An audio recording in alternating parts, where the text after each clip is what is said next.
In today's video, I'm going to teach you how to add a countdown widget in just 5 minutes. Whether you're planning an event, tracking a project deadline, or simply counting down to something exciting, a countdown widget can be incredibly helpful.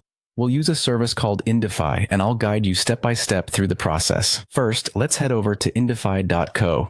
It's a fantastic site that offers a variety of widgets for enhancing your digital space. Once you're there, you'll need to either log in if you already have an account or create a new one. Don't worry, signing up is simple and straightforward, and once you're logged in, you'll have access to all the customization tools you need. Now that you're in, it's time to select the countdown widget from the available options. You'll find it easily on the homepage. Just look for the countdown section. Once you've found it, click on it to begin the customization process. This is where you can really make it your own. You can change the color scheme, select different fonts, and adjust the size, depending on how you want the widget to appear on your page.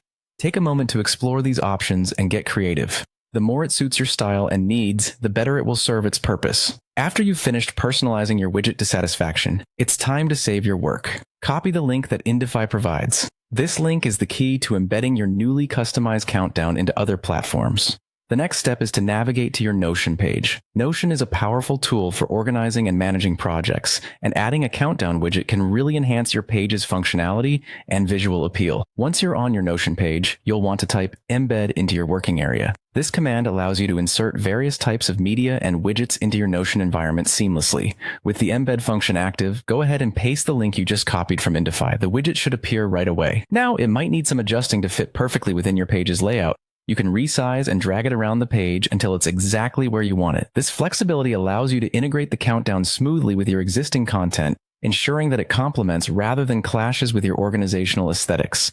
And there you have it, a customized countdown widget embedded in your Notion page, ready to help you keep track of time for all your important events and deadlines. Thanks for watching, and if you found this video helpful, don't forget to like and subscribe for more quick and easy tutorials.